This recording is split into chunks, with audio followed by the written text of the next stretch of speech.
Let's get Matty in and have a chat about what he's up to at the moment. Welcome to the show, Matthew Tukaki. Matty, g'day, kia ora. Thank you for having me in the Tuniverse.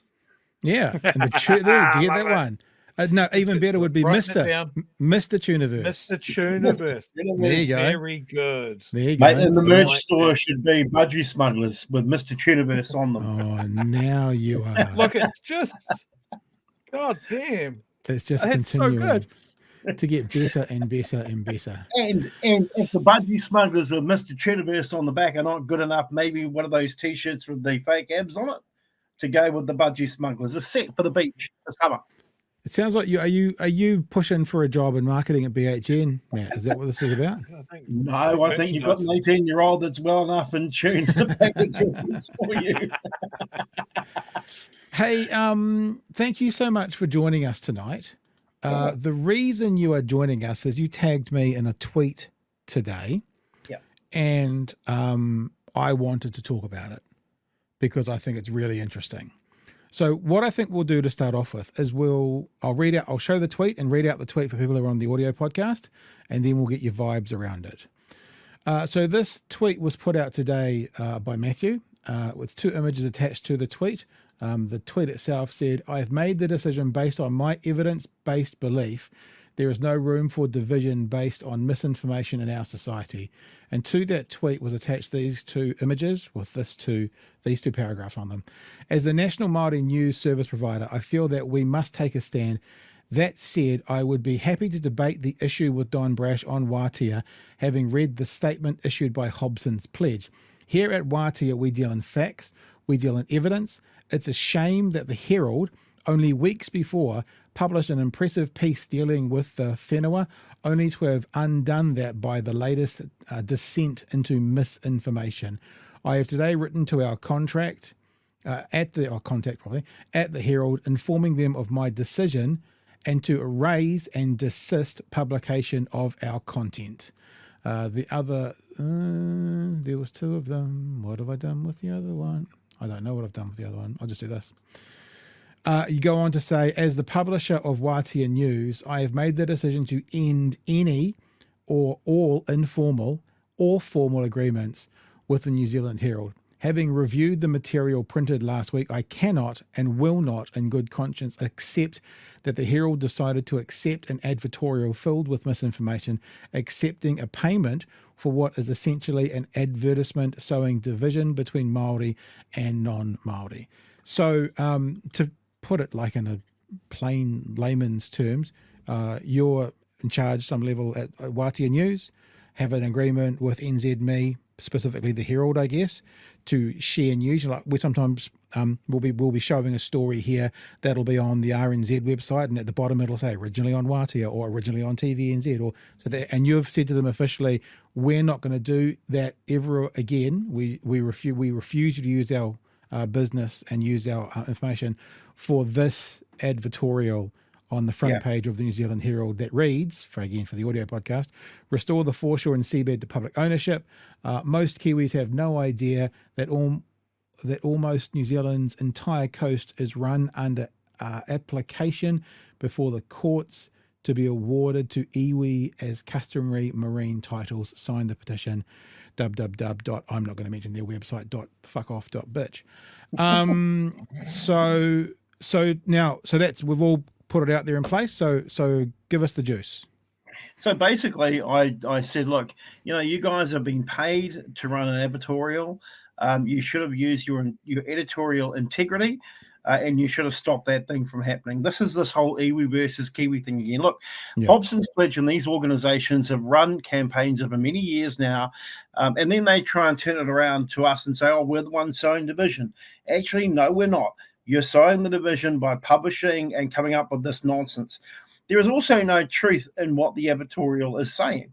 When you have a look at the Marine and Coastal Act, if you have a look at who the primary owners of land around the mutu are on the coastal fringe, it's not Māori. It's not Māori at all. It's a lot of private landowners. And I would argue strongly that it's Māori who open our marae around the coasts in times of need and disaster, as we did in Cyclone Gabrielle, as we have with Cyclone Boulder and all the other, even the Kaikoura earthquake. I remember Northern Jews down there at Ngā Mātā Waka and Christchurch opening the marae. So we do that. Now, it's not us that are restricting access to coastal areas. Actually, it's private landowners, and those private landowners are not Māori. So there are two problems that I have with what the New Zealand Herald did. Number one, that is not journalistic integrity. It was basically, oh, look, let me give you a cuddle. And by the way, as I cuddle you, hand me the check. Yeah. And it doesn't state anywhere on the publication that the New Zealand Herald specifically accepted money for the publication of what is a misinformation campaign again by Hobson's Pledge. Now, let's all be very clear here, Pat and Chewy. This is an organisation that has a specific issue with Māori interests and rights. They don't campaign against Chinese whānau in New Zealand. They certainly have said nothing when it comes to the push of the CCP and others into academia in New Zealand. They don't basically look at any other ethnic group except for Māori. So it's about time we called it out. And there was no way I was going to have Waatea as the national news service provider for Māori involved in anything that the New Zealand Herald may or may not do. And it looks like it's tipped the scales this evening, because I did get an alert from the New Zealand Herald indicating that they would not publish a second advertorial that was due out on Wednesday from Hobson's Pledge, having reviewed the situation. So I think that's a good call. So that's a little bit about the story behind what happened today. I basically had enough. Yeah. The just not to be pedantic, Pat, but that they didn't advertise that they accepted money for it. I mean, it's an advertorial. Yeah. And no one's going to look at that and think they didn't receive money. They're not doing this out of the kindness of their heart. Good God. Let's hope they're not doing it out of the kindness of their heart. Now, exactly. Matt, can I just add one more thing? The way that it was wrapped, it appeared as being the front page of a national masthead. And so for me, it's trickery of the worst kind. I mean, you've got the New Zealand Herald symbol in the top left-hand corner. That is a wrapping advertorial, but the average punter out there wouldn't have seen it that way. They would have seen that as a leading edition of a major national masthead publication. It's trickery. It's connery. Let me ask you one more question. Now, after reading all the facts, I can see the difference, but I know a lot of the criticism out there is going to be, wow, making any noise when they did this. And for those in the audio podcast, it's when the CTU ran a front page advertorial on the Herald saying Christopher Luxon out of touch, too much risk. So how would you respond to those people saying same? Well, yeah, I mean, it's got the NZCTU down in the bottom right-hand corner. It's very clear who it is. The only identifier of it being an advertorial is the fact that it is the NZCTU. Where on that does it make it obvious that it's Hobson's Pledge? Yeah, I mean, I guess if you know their logo, but many people wouldn't, and I guess that little tiny word up there, placed by Hobson's Pledge. Look, I think the other thing, and you tell me if I'm wrong, the other thing that's very different about the two things is this is an opinion-based statement. Yeah.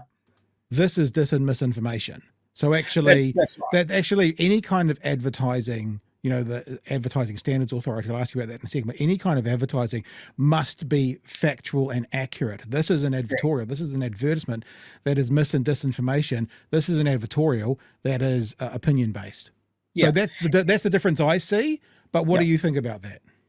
I think you're absolutely right. To be honest, I just think that the New Zealand Herald should rethink their approach to these things. I get that everybody wants the money. I get it. I get that the media industry is under pressure. I get all those things, but it would be helpful if the New Zealand Herald made it clear that this was specifically an advertorial. The distinct differences between the CTU ad and the one from Hobson's Pledge is the obviousness of the entity placing the advertorial. Yeah. I mean, it would be interesting to ask New Zealand Herald. Maybe we can give them a call, see if Shane Curry's available in the next couple of days. Like if an anti-vaxxer group came out and wanted to do a front page advertorial talking about myocarditis, would they take that money as well? I mean, like where is there, are they any money at all costs sort of thing? Is that where they're at? Or did they see this as a valid advertorial? In other words, factual? So, from what I understand in my discussions with the sector this afternoon, is that the Herald, what happens in advertising, no one's really spoke with what goes on in editorial. So there was apparently some sort of miscommunication internally, and any blind Freddy would have known that editorial always wins on these things. The second thing, though, is my major concern is the pay-per-view style of advertising that goes on in New Zealand, unchecked and largely unabated. If you've got enough money in your bank account, got a bit to spare, you can pay for view, and that's not good for democracy. All right, Chewy, what's your thoughts, sir? I got a couple of thoughts. I'd love to know how much something like that cost. It would be tens of thousands, easily. So this is someone with deep pockets is bankrolling this. I saw that doing the rounds. When was it? Was it Friday's edition? I think so. It was the end of last week, wasn't Yeah. it? When I heard, I got messaged by about 6 people going, "Holy shit, have you seen the Herald?" And saying that there was this front page, and I looked into it, and it was obviously the advertising wrapper. I loved the scaremongering in it, talking about Māori can just revoke access to the beach by Rahui. And I'm like, we've had those down here in Dunedin, and it's always been explained. It's like, it's usually because someone's died at sea. And they're like, if you could avoid surfing and food gathering and that sort of thing, it's not a big deal. It's not a big deal. But the thing that stuck out to me is this is exactly what we talked about, what the argument around the seabed and foreshore was in the mid-2000s, that Māori were going to take away the great New Zealand summer. And here's an AI image of a sad little beach ball with nobody near it. It's that same emotive angle because it fucking worked last time and they want it to work again.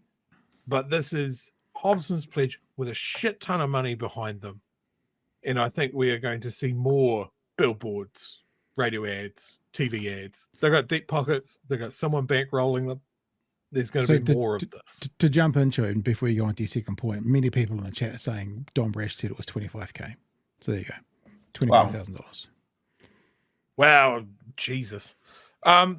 The other thing, the other group of people that I'd like to talk to is the Herald social media team to see what they think of this. Because as much as I think the Herald is a dreadful racist rag, we've often commented on how progressive the Herald social media team seems to be. Whenever there is a discussion about race relations in this country and it goes fucking sideways because of comments from people that read the Herald on Facebook, they shut that shit down. Can I just add to that point? It's a really important point. I make it really clear in this statement that a couple of weeks ago, the New Zealand Herald did a fantastic piece on the whenua. It was an incredible piece. I was raving about it. I was sharing it. And I think there's a lot of people probably at the Herald and at NZME that are probably thinking, how did it all come to this? Was that piece about the parasite that had been returned? Yeah. So we covered that on the show as well because it was a phenomenal piece. Yep. I loved it because it was so well researched. There was heaps of context around it. They talked to everybody involved, and it was out of the Public Journalist Fund. And it was an amazing piece. You're exactly right that they can go from that praiseworthy piece of journalism to how much money? Yeah, fuck it, we'll run anything. Pay for view. It's just such a gear change. I was going to say as well, this whole Māori controlling the beach and not giving access has been around forever. I grew up in Northland in the 1990s, had a holiday, spent all of my summers up in Northland, and it's been going on forever. And once or twice in the midst of a protest, people may have been turned away, but 99.999 recurring % of the time, it's never happened. It feels a little bit like what they're doing in America at the moment with Tim Walz, this guy who seems to be God's gift on the left to politics at the moment. They're trying to rehash the stolen valor argument against him because it worked on one of the guys a decade ago, I forget his name now, because it worked on Carrie, wasn't it? Because it worked on him, they're trying it again to see if it'll work again. This kind of smacks of it. This has worked in the past to gin up the base, even though it's all horseshit. Let's do it again. It's like, let's go back to the classics. Let's play another classic. Maddie, let's cause racial division by saying bloody selfish Maori are going to take all our beaches off us and we won't be able to go down to St. Clair in the middle of winter at 4 degrees and put our feet in the water. What? Sorry. Side note there in a minute there. You're right, Matt. But I think this, for me, gives me an indicator of what to expect in the campaign that will be run when it comes to the treaty principles bill that Seymour and the ACT Party want to put up there. I think the point that they're all missing, though, is that they've missed their timing on this, and also our society is fundamentally so much more different than the campaigns that were being run in Australia when it came to the voice. And I think we've discussed this previously. So I just think that everybody needs to settle down and be very clear that the New Zealand public, A, are not dumb, they're not stupid, and B, the facts will always let out. Yeah, cheery, man. Keep going. The other thing that I'd like to point out, because I saw this mentioned in the chat, where did it go? Because I didn't star it because I'm an idiot. No. Is there a link to the Taxpayers Union? Sorry, free speech union. It absolutely is. I looked into who registered the website for the petition, and it's Jordan. How about this one from Tafiri? TPU paid 6,000 for ads. New Zealand Herald hired Jordan Williams of the Taxpayers Union to write articles just outright for the New Zealand Herald, though. Jeez. So, well. How much is this going to impact the Herald, Matt? I mean, honestly, this has been good to know. How much of your stuff have they kind of, when John Key got in, he did something that was kind of offensive but kind of good. He goes, we don't understand the Maori stuff. Let's give it to the Maori Party to look after. I mean, is that like you guys in the Herald at all? They're like, oh, they can tick our Maori box, or have they got some other things going on? I think they've got some other things going on. I mean, we share our content, so we are the national Māori news providers. So Scotty Morrison, for example, reads our news in the morning before he goes off to do Tukaki.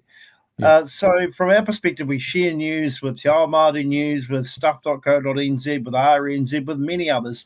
Probably, I think at last count, there were 41 articles so far that the New Zealand Herald have taken from us and shared on their platform over the course of the last, probably as many months.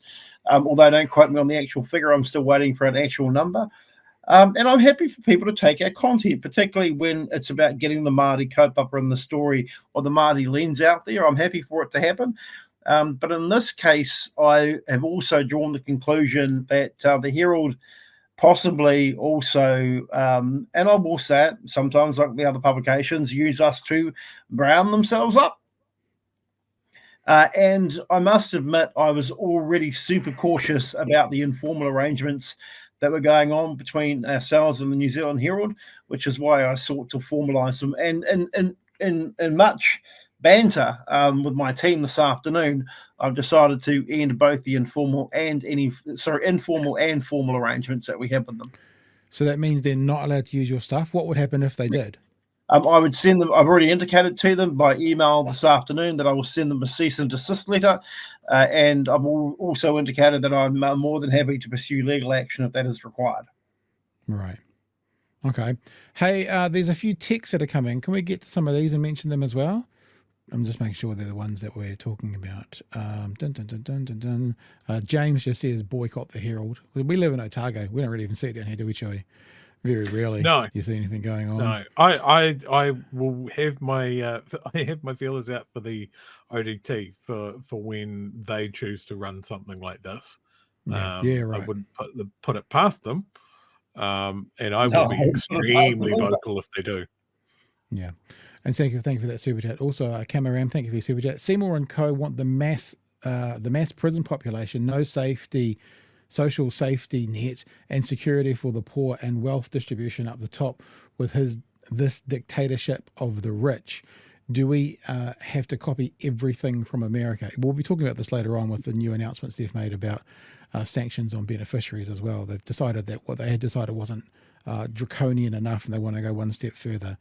Any thoughts about that? The being run by the rich, Matt? Any thoughts around? Yeah, I think we need more transparency around what's going on and who pays whom in this country when it comes to media. I mean, I've made it very clear I've taken a publisher's decision on this one, and that's a separation between a publisher and an editor. I don't interfere in the editorial decisions of my team. I go to great lengths not to do that. So, for example, Adam Gifford and Peter Berchevelt and all of these people that are traditional hardcore journos, some of them have got some pretty interesting histories themselves. But in all reality, I think we need openness and transparency in where the money is coming from. You know, we kid ourselves in New Zealand that we're a country that doesn't have this sort of behaviour happening. And yet here it is for all to see. And I do lament the fact that we don't have an independent Royal Commission, a standing Royal Commission against corruption in this country, to independently assess what goes on, or hold officials and even people like me to account. So, you know, I think we're kidding ourselves if we somehow think that New Zealand is the great untouched, perfect democracy in the world. We are not. I also wonder, because I'm a bit of a media nerd, at how this actually happened within the structure of the Herald. Like, as an editor seeing that, you'd hope the editor would be like, well, hang on, couple of things, the political aspect of it, but, you know, CTU did it, okay, but also the accuracy angle of it.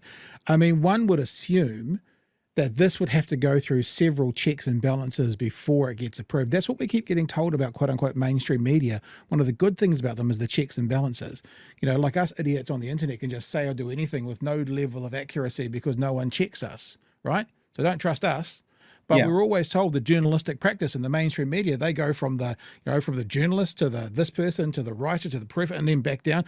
And I know it's not a journalistic item, but one of the things the mainstream media says to us is you can trust us because of our practices. I wonder how this functioned and happened within the practice of the New Zealand Herald.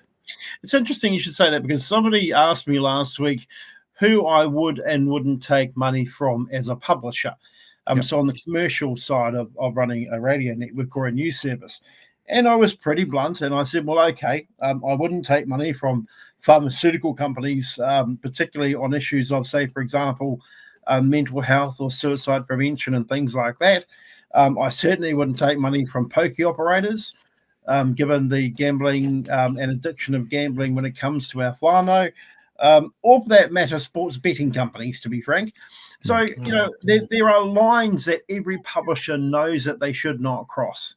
And so it astounded me that the internal machinations of the New Zealand Herald, who have been around a lot longer than we have, we've only been around for about 30 odd years.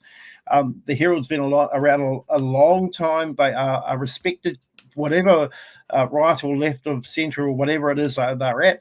They are a respected masthead. They're one of the last remaining national mastheads in this country now.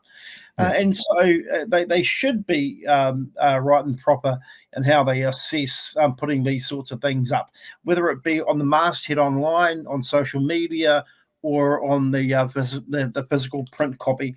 And so it comes back down to that question, Pat and Chewy, you know, who wouldn't I take money from? Well, I can tell you straight away who I wouldn't take money from. I'd also second guess some of the content that we have put up in the last few years as well, given our proximity to the left in many ways. It's hard for a Māori broadcaster not to be associated more with the left than the right in many cases. But in saying that, you know, I say to my guys, make sure that the disclaimers are up, make sure that all the things that we're doing to protect the journalistic integrity of what we put to air or what we put online is there. And that's going to happen on the rehash of our own website, which is coming soon, and a few other bits and pieces too. But, geez, I'm pretty disappointed with them. There's only one other thing as well, and like I could have mentioned in that rant about how that got through. Occam's razor, right? The fewest number of conclusions to get the outcome. The other thing what I didn't mention is unless editorial agrees.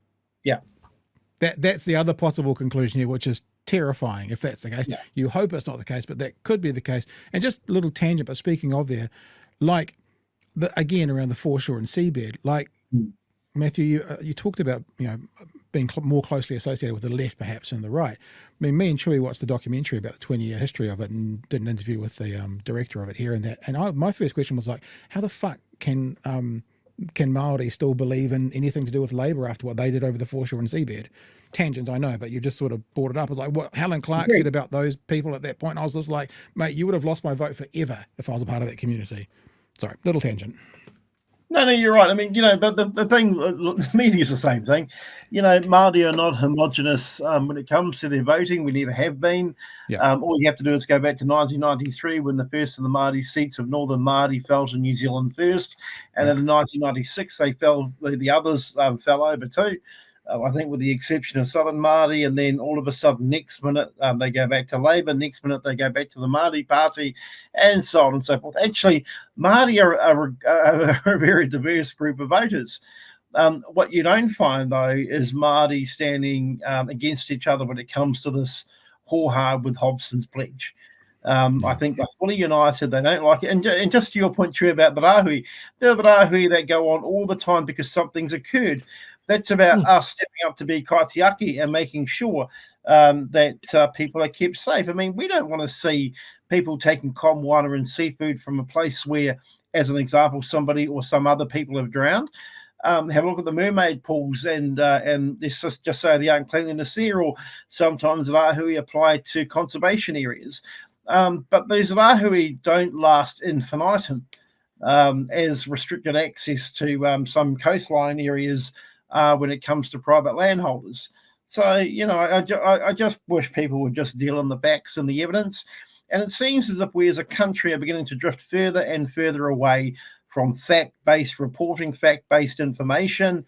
I get sick and tired of hearing, anecdotal evidence suggests, which to me says, I spoke to an old mate down the road over a beer at the local, and he told me about old mate down the road whose cousin's mother's father's brother's a dog.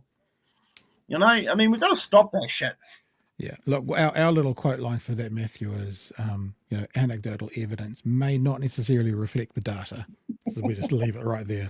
Just a couple of quick messages, then I'm finished. And Chewy, if you've got anything else to add in there. Tawhiri says, they need to ask themselves, when was the last time a Māori has evicted them? Most people that kick people off the lands are landlords, not iwi. Yep. And there's a couple more in here. One from Paul, the other one. Hobson's Pledge board member Casey, smoking's cool, kids, Costello, also wrote for the No campaign on the Voice campaign in Australia. Mm-hmm. And I'll just do one more. There's a bunch of other in there, but they're not necessarily related to exactly what we're saying. Peter, thank you for the super chat. The Herald's foray into AI generation content is also a concern.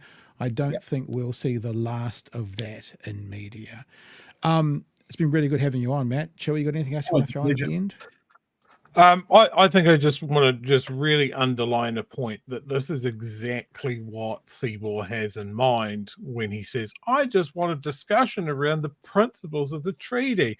What's wrong with everybody having a say?